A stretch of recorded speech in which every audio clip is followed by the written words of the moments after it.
Oke, teman-teman sekalian, sekarang aku lagi ada di rumah seorang sahabat, ya bisa dikatakan sahabat, cuman memang jarak umur kita terlalu dekat. Beliau ini umurannya udah sama kayak papaku ya, jadi aku tuh udah kayak anak ya untuk beliau ini. Dan kita sekarang weekend ini lagi pengen ngobrol nih. Jadi beliau ini salah satu orang yang inspiratif bagi aku sendiri. Kenapa? Kita tanya-tanya ke beliau ya. Dan ini langsung di rumahnya, nanti alasannya kenapa aku kasih lihat ke teman-teman semua. Nah, ngomong-ngomong nih, Pak Liran kan kalau nggak salah kan kerjanya sehari-hari itu sebagai guru ya, kepala sekolah. Guru biasa. Guru, Guru oke. pernah kelas sekolah. Oh, guru iya, kepala sekolah juga. Oke.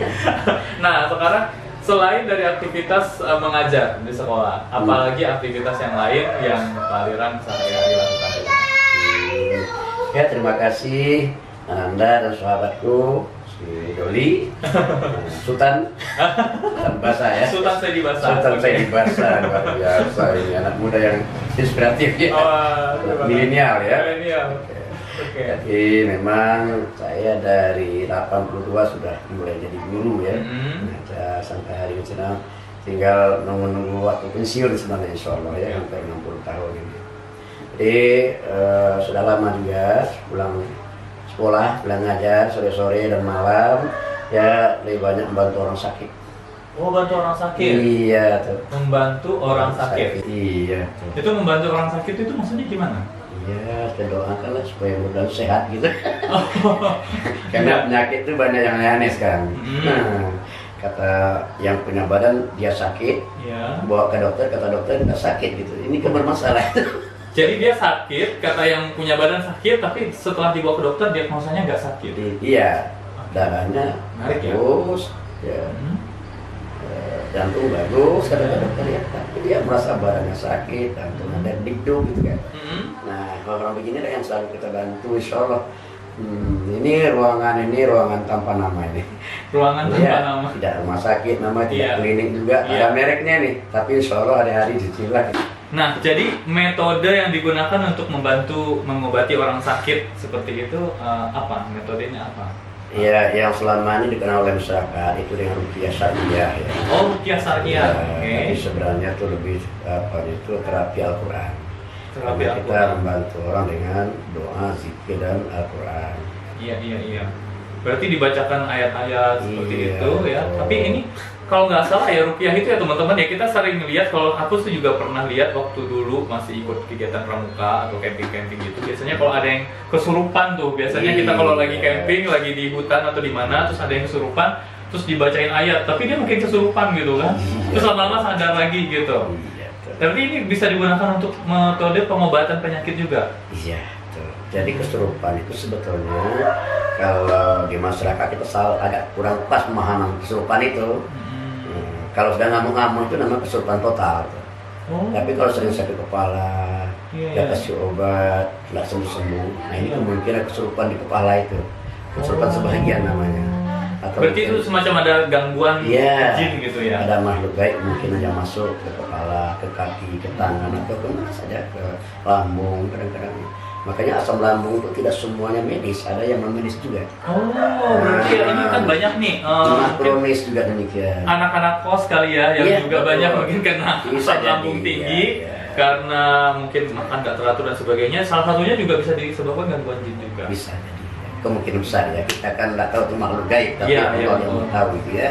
Nah, sebetulnya apa sih yang menyebabkan kita suka diganggu, misalnya, atau apakah itu diganggu secara pikiran kita nggak tenang, atau mungkin juga menyakiti fisik, berarti kan bisa ya? Bisa. Fisik kita yang digerogoti, disakitin. Apa kira-kira penyebabnya orang suka dideketin atau diganggu jin gitu? Sebenarnya memang tugas mereka mengganggu kita kayaknya. Oh gitu ya? Bagaimana manusia itu jauh dari Allah gitu ya. Iya. Kadang-kadang malas beribadah, nggak bisikan-bisikan negatif ya. Kadang-kadang kecenderungan berpikir untuk melakukan kemaksiatan gitu ya. Jadi itu mungkin aja dorongan dari mereka gitu. Bisa. Jadi penyebabnya yang paling banyak itu pengalaman saya itu pertama sekali keturunan. Iya, karena ada orang tua kita dulu. Apa? Ya. Jadi yang pertama keturunan. Iya. Kadang kan orang tua kita dulu ada dukun, ada pakai ilmu kebal, bakar diri, ini semua penangkal, jimat-jimat itu memang simpan jin semua itu. Sarang-sarang jin semua itu. Tapi ini misalnya kita mungkin ya di keturunan di atas kita ya, maksudnya nenek moyang kita atau kakek kita punya semacam kayak ilmu-ilmu gitu ya. Nah, jadi masalahnya itu sebetulnya kita nggak ikut menuntut ilmu itu. Apakah itu juga bisa turun sendiri tanpa tahu kita, tanpa diminta, kan dia mengatakan itu anak cucunya. Nah, begitu. Jadi dia juga cucunya juga kan. Dia juga sebetulnya dia ikut menyayangi kita. Ya, masuk menurut dia tuh menjaga, tapi bagi kita terganggu sebetulnya. Nah, tapi kalau itu bukannya justru malah kita terbantu dengan ada yang menjaga kita. Ya, persoalannya kan dia ruh. Dia cuma ruh itu kan, dia tak punya jasad. Tapi dia memakai jasad kita itu terganggu kita juga. Jasad kita terganggu. Itu yang pertama. Yang kedua, kemungkinan itu yang banyak juga adalah orang yang belajar ilmu pagar diri, ilmu hitam, ilmu kebal, ya macam-macam ilmu batin namanya itu memasukkan di tubuhnya, termasuk silat-silat tenaga dalam juga masukkan di tubuh biasanya. Oh, yang kayak diisi kata gurunya kan? Iya, diisi. Diisi itu ini apa? Karena mungkin latihan fisiknya juga cukup supaya sempurna, jadi dikasih diisi di dalamnya diisi gitu ya. Oh, itu juga menggunakan jin. Itu masuk ke penangkal ya. Penangkal jimat, pengaris, pelet. Itu bisa masuk itu yang bersangkutan. Nah, baru yang ketiga kemungkinan itu sihir ya, kiriman-kiriman. Orang waktu bilang bunuh. Nah, itu bisa jadi itu. Tapi yang banyak kali keturunan malah ada juga memang makhluk itu masuk sendiri tanpa sebab gitu ya. Ke perjalanan kita mungkin kita lewat dia masuk bisa jadi itu alam ya. Iya, jadi ini kan sering dengan aktivitas kita, mungkin ya kita pergi ke banyak tempat, ya kan, atau mungkin keluar kota, kadang dan bisa jadi sampai larut malam lewat daerah yang sepi, itu juga rawan di rawan. Tetapi sebetulnya seorang muslim tidak perlu ragu. Karena kalau kita mau melangkah berjalan kemanapun, kalau sudah baca Bismillah, tawakkaltu ala Allah, la haula wala quwwata illa billah, itu insyaallah aman ya. Jadi kita jangan lupa baca doa gitu ya. Iya, mau berangkat kita keluar rumah, setiap kita mau pergi, baca lagi doa-doa lain ya. Bismillah, tawakkaltu ala Allah, la haula quwwata illa billah. La haula wala quwwata illa billah. Aman insyaallah ya. Kemudian inilah yang sekarang ruangan ini yang sakit, kadang-kadang kesurupan, ngamuk-ngamuk kita bawa. Itu dalam itu biasanya malam kesininya atau ada siang sore dan malam, kita buka sore dan malam ya, sudah asar sudah isya gitu ya. Karena pagi kita kegiatan sekolah ya. Betul. Ya, kemudian penyakit itu tidak hanya bentuk ngamuk-ngamuk. Ada yang sudah gatal-gatal bertahun-tahun. Sudah obat ke dokter umum, dokter spesialis, sudah ke singse sebagai itu, tidak juga sembuh-sembuh, biasa terbantu dengan ruqyah insyaallah. Ada yang bengkak badannya, cek ke dokter nggak ada penyakit, kita bantu insyaallah terbantu. Dan ruqyah itu juga biasanya kan nggak langsung sekali di ruqyah langsung selesai gitu ya. Ya berulang-ulang juga. Tergantung dengan kondisi si pasien. Ya, kekuatan semangat dia juga lah ya untuk membuat itu ya. Ya sudah, alhamdulillah selain dari ruqyah kita beres-beres di rumah, memperhatikan orang rumah, tanaman-tanaman obat, tanaman dapur ya, tanaman buah di sekitar rumah ini walaupun lunas, lahan terbatas tapi alhamdulillah termanfaat juga. Pada Anda lihat tuh. Nanti kita bisa lihat ya apa aja sih tanaman-tanaman obat yang ada di sini. Macam-macam itu sudah ada. Sampai itu juga kita ternak ikan di kolam kecil ya. Nah, ini menarik. Meter. Iya. Jadi ini ngomongin ini teman-teman sekalian, ini yang menarik juga. Jadi beliau ini beternak ikan di rumah. Jadi di dapur ya. Namanya ikan nih. Ikan kolong dapur. Ikan kolong dapur. IKD ya. Ikan kolong dapur. Jadi ternak ikan di rumah tapi hasilnya nggak kalah. Lumayan. Hiburan lah. Hiburan yang menggembirakan. Untuk anak cucu kecil. Ada yang beli jual enggak? Nah, jadi teman-teman sekalian kita mau lihat nih IKD-nya Pak Aliran ini, ikan kolong dapur. Ada ikan apa aja yang dipelihara Pak Aliran? Ada ikan lele, ada patin, ikan patin, ada gurame. Ikan gurame juga. Wah, paling suka ikan gurame ya. Udah lama memelihara ikan di rumah, udah lama Pak Aliran? Sebenarnya itu udah hobi memang dari Hobi, waktu jadi dia. berawal dari hobi. Kita orang tani, orang kampung dulu mancingnya di sungai di kampung, sekarang ya mancing di kolam. Oh, Caplok gitu. pancing hidup aja lagi ya. Memang kalau kita hobi sebenarnya kalau diseriusin justru malah bisa menjadi Bisa menghasilkan juga. betul sekali. Yang penting adalah kegairahan hidup, semangat Iya. hidup, kegembiraan ya. Diobat lagi kita ya, obat psikologis. Oh gitu ya, bukan justru Iya. malah bukan jadi beban atau memberatkan ya, Banget, malah. tapi malah jadi Menggairahkan. menggairahkan. Wah, ini di usia beliau yang masih sangat muda ini aja. Beliau sangat produktif dan semangatnya, apalagi buat teman-teman semua. Yang kita yang dalam tanda kutip memang faktanya memang masih muda banget ya. Kalau teman-teman rata-rata jangan kita malah jadi malas ya.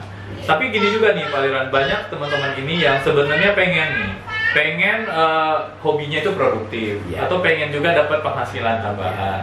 Tetapi Apa cara? malesnya ini loh, mager, males gerak ya kan? Termotivasi. Belum termotivasi untuk real melakukan gitu. Perlu ada motivasi dari dalam dan dari luar. Oh, dari luar, Ya, dari luar. kawan-kawan konsultasi itu Oh kan. iya benar. Jadi kita cari lingkungan juga yang produktif Iya. ya. Jangan lingkungannya teman-teman rebahan aja semua gitu Mau kali ya. komunikasi, mau bertanya, Betul, ya. mau minta pendapat saudara-saudara kita. Komunikasi, rajin bertanya, minta pendapat ya sama sih lebih kurang Iya. gitu. Oke. Mulai berteman, ya cuma teman kan teman-teman minum kopi aja. Ya, teman jangan cuma teman minum kopi, Ya. tetapi yang produktif juga. Oke, kita lihat Yuk, tanaman kita dulu. langsung.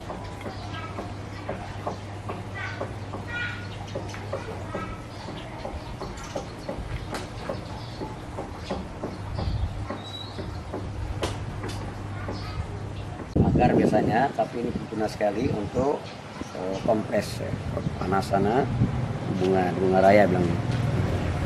Ini bidara yang paling bagus daunnya. Nah, agak beda. Banyak orang suka ini. Daun salam ini juga dibibitkan. Ini ada nih, sedang di spek juga. Kita dia di atas tahu buahnya. Tadi bidara Arab, ini bidara asal, bidara India. Ini dua pokok yang besar.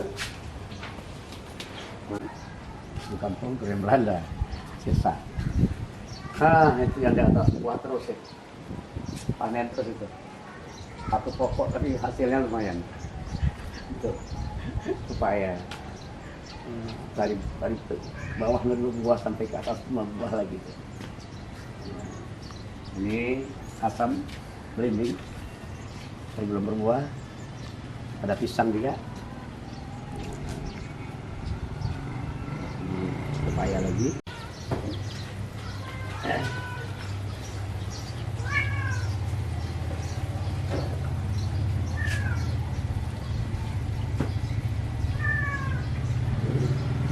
Ini gini ya. Wah, itu dia. Tapi tidak rebut lagi, kasih makan tadi kenyang-kenyang. Wah, lumayan kan? Pindahan dari situ tadi tuh. Ya.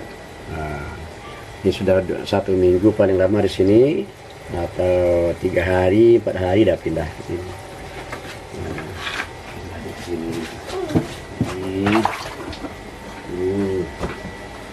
Ini agak besar sedikit. Iya. Wah, sudah. Bisa 400-500 isinya nih. Oh. Kalau di luarnya 1000-an tuh. 1000 masuk tuh, 1000.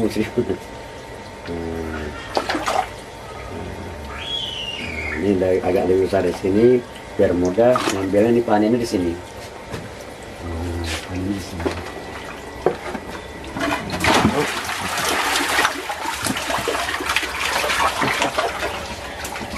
Kan? Tinggal hidup aja nih.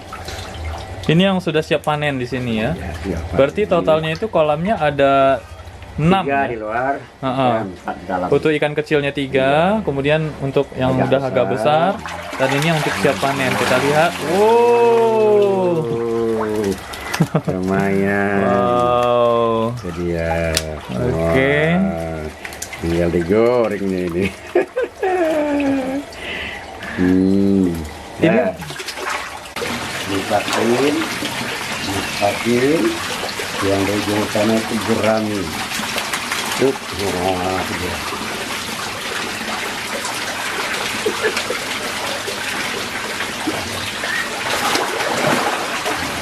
sakit itu. Tukang posting dia basah.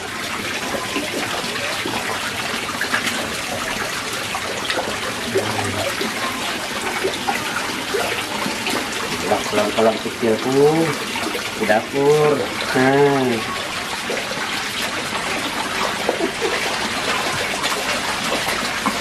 Kemarin kan sebesar gramnya tuh, ada yang punya kilo tuh, ada kilo gram.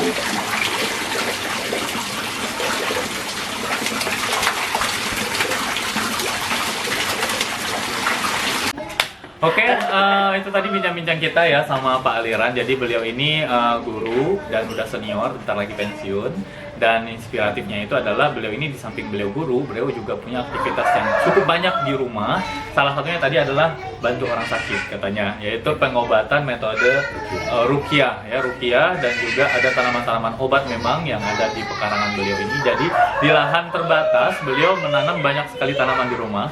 Ada tanaman-tanaman obat, ada buah-buahan, ada sayur-sayuran, dan menariknya lagi beliau juga punya ada berapa bak tadi ya? 9. Ada 9 kolam kecil di rumahnya yang digunakan untuk pembibitan dan membesarkan ikan. Jadi ternak ikan dari rumah. IKD tadi namanya. Ikan kolong dapur. Betul sekali. Dan itu panennya, terakhir panen kapan kemarin?